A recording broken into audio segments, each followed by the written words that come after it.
As we saw in the last session, David's affair had lasting effect on his reign and on the nation as a whole. After King Solomon, the child of David and Bathsheba, the nation of Israel split into two kingdoms, the northern kingdom of Israel and the southern kingdom of Judah. The division of Israel was catastrophic politically, economically, morally, and religiously. And as we'll see, the catastrophe of the division would only invite more catastrophe. 1 Kings 21 tells the story of the moral rot that was at the center of the divided kingdoms. The seventh king of the northern kingdom of Israel was King Ahab. His wife is the notorious Queen Jezebel, who was a foreigner, a Phoenician, and the daughter of the king of Tyre and Sidon. The early books of the Bible constantly warn against intermarriage between Israelites and other nationalities. And the main point there is that if you marry a foreigner, you will invite their religion into Israel and will thus pollute the land, which is exactly what happens with Jezebel, who brings the worship of Baal and Asherah to Israel. Ahab, ever the doting husband, builds her a temple to Baal in the capital city of Samaria, and also builds her an Asherah.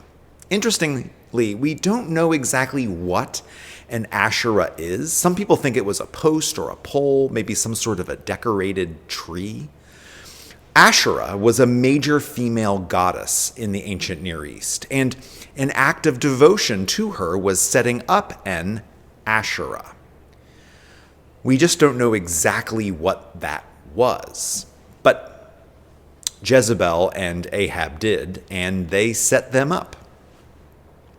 Remember the great battle between the prophet Elijah and the prophets of Baal, where they each tried calling down fire from heaven? Well, those prophets of Baal, who were eventually rendered extra crispy, were on Ahab's payroll. An Israelite king paying and supporting the priests of other gods. Okay, so here's the deal with this story. There was a guy named Naboth. Naboth had inherited a field, a vineyard, a prime piece of property which adjoined the royal lands of King Ahab. It was so choice that Ahab wanted to buy it. He wanted to expand his land holdings and turn the vineyard into a vegetable garden, literally. Ahab actually made a fair offer to buy the property, offering a sum of money that was probably more than it was worth. He also offered to give him another vineyard somewhere else. So it would have been a good deal for Naboth to take, but he didn't take it. Naboth didn't want to do this at all, and so Naboth refused the king, saying, "Yahweh forbid that I should give you the inheritance of my fathers." Now, Ahab could have been disappointed, and he could have just learned to live with his disappointment. He could have been mature about the whole thing and resolved to be a good neighbor to Naboth, in spite of the fact that Naboth wanted to keep his own ancestral land. But that is not what Ahab chose to do. Ahab, literally, and I really mean this, it's what the Bible actually says. Ahab went back to his palace, climbed into bed, stayed in bed all day, and refused to eat. King Ahab, king of Israel, had a pity party. This is a man with a military command. This is a man with actual worldly power, power that he's been known to wield with devastating effect. But in the face of being told no, he crumbles like a toddler who missed his nap. Jezebel castigates him for his weakness, and she then sets in motion a plan to lift her husband's spirits once more. Queen Jezebel has letters composed in her husband's name, accusing Naboth of blasphemy and treason. She uses the king's signet ring to sign the letters, and she sent them off to the court officials in Jezreel. As far as the officials would be concerned, the sitting monarch had just accused a man of 2 crimes, each of which were capital offenses. Here's the thing, though. In Israelite law, even a king can't just accuse someone of committing something worthy of death. In Old Testament law, for a person to be convicted of any capital crime, you need 2 witnesses. Remember back to the case of honoring your father and your mother, where a disobedient child could only be convicted if both the father and the mother agreed? Remember? You need 2 witnesses. Now, of course, Naboth was not a blasphemer, nor a traitor, so there wouldn't be any witnesses to these crimes, right? Well, for someone like Jezebel, that didn't matter. She found 2 men who were willing to claim under oath that they had witnessed Naboth curse both God and king.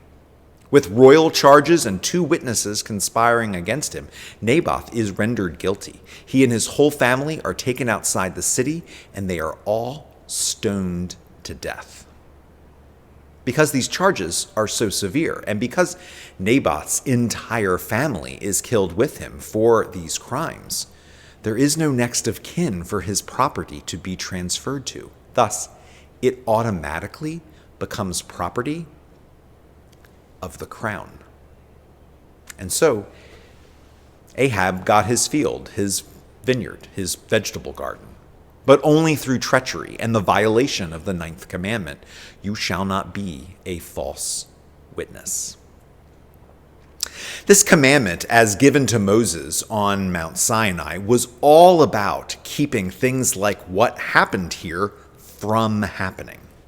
As 2 witnesses were required to levy a death sentence, being a false witness was effectively committing murder, unjustly sending an innocent person to their death.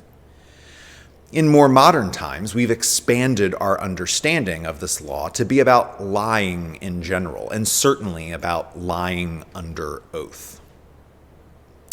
So what happens to Ahab? So the prophet Elijah found out what happened, and he prophesied that in the place where dogs licked up the blood of Naboth, dogs will lick up your own blood.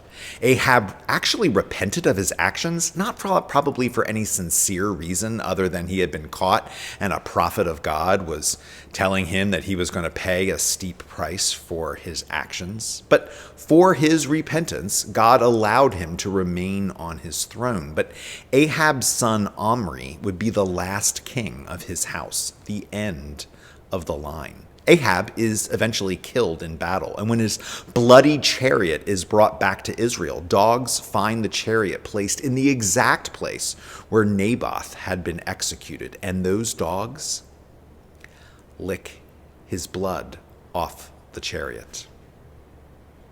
Here's something to think about. What parallels do you see between this story and the story of David and Bathsheba?